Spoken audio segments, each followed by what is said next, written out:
dude. But watching the reunion and how Cole was, first off, let's talk about my boy. I think he let himself go with the beard, right? I don't know if he was trying to make a look, but like, poor guy, like being bashed at, and he's like just trying to be accountable and shit, and he's the one actually being vulnerable with his emotions during this entire fucking experience, right? In the reunion. And I'm like, oh, he has a beard. He didn't talk to anybody, he said, you know, and he's like, I haven't talked to anybody, whatever. Like, that's why I didn't text you, whatever. Like, he seemed really brokenhearted. And then during the tangerine scene, right? The big scene that what's her name? It was Zeneb. What was her name? Say it again. Zeneb. She was talking about like the tangerine story, how she thought she felt that he was making comments on, you know, what she should eat, and that was making her feel bad, and it was a lot, right? And we get to see the story, but when we actually see that Cole was really, you know, really adamant about wanting to go visit her family in England. You know, he was already he was ready to marry her. Yeah. And after all that, because like I was kind of like judging Cole. I was like, oh, Cole, why would you bipolar Cole? You said you. Dude, that was fucking bad though. Like that was bad. I think, you know, at the beginning, he had his whole thing with Colleen where he said, I don't think you're at the point where you're ready to be vulnerable and open enough to marry someone, and I am. And I don't think that's true. I don't think he was ready to be like, yeah.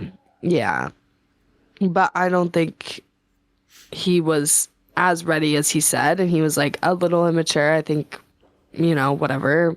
He's young still, but like, yeah, that said a lot for me because I was like, bro, what makes you think that you are though? What makes you think that you are? Especially because you explicitly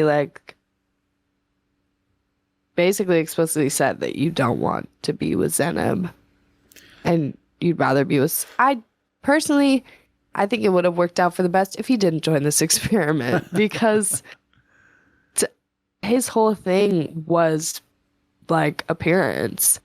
And he was like, this is the person that is physically attractive to me and I regret not picking them. But this is the person that's attractive to me in personality. How do I reconcile the two? And it's like, bro, maybe you just shouldn't be on something called Love is Blind if you know that how someone physically appears is going to be any sort of importance to you.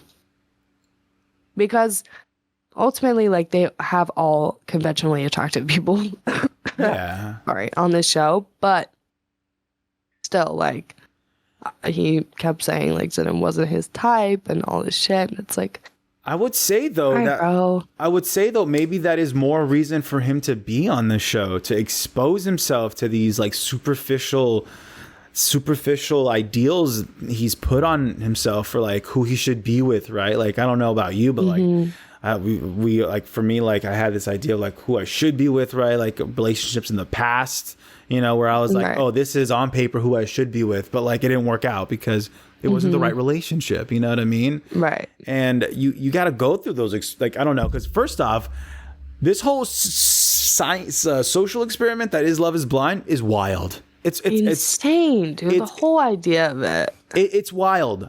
And I think that if like Zeneb and Cole were able to have more than just 3 weeks to be with each other before they got married, right, that maybe they could, you know, work it out. Because I feel like all they needed was more time and less pressure.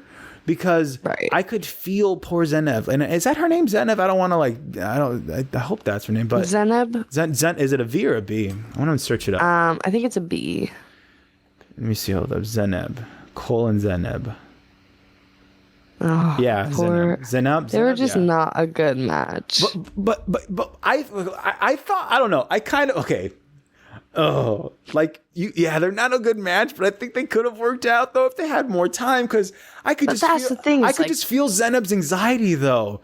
Like I could just feel it, and then like mixed with Cole's like childish nonchalantness, it could work out if they weren't under this immense pressure. But also, It's kind of what makes good TV. So it's like, No, exactly. Because it's such a ridiculous premise to say you have 10 days to propose to someone, you live with them for 3 weeks, and then you potentially marry them for presumably the rest of your lives.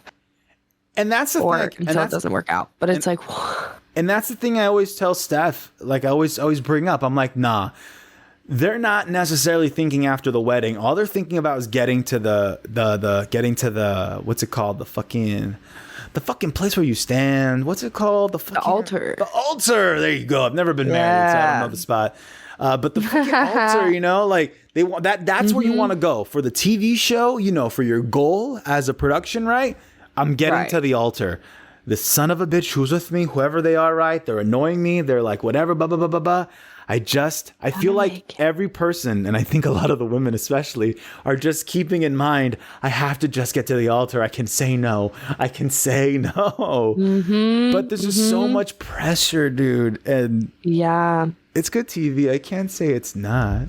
It's riveting TV because it makes no sense. The whole premise is just ridiculous, and we're so enthralled by it because it's just wonky, and like the concept is crazy.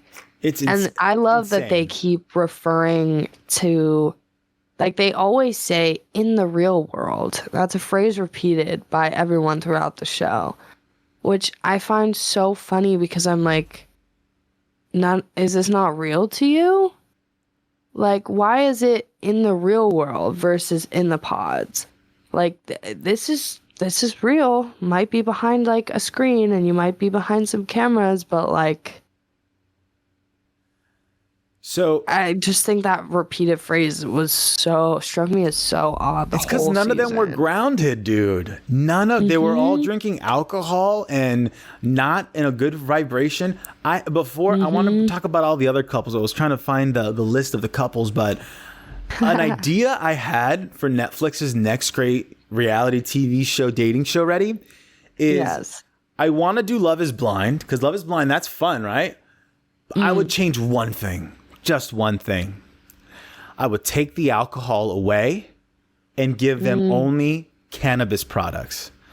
For real. So there's cannabis, drinkables, edibles. You can smoke, you can vape, you can do all these other things, but no alcohol. And I feel like we'd have more aggression, and I think we'd have way more crying. And I think we'd have people actually falling in love. You know what I mean? Like, imagine having a first date, and then you're smoking a little bit of grass, and you're able to relax and be like, yeah, when I was 15, I went through this, and oh, fuck. And then you're just like, you're letting your inner childs really get to meet each other.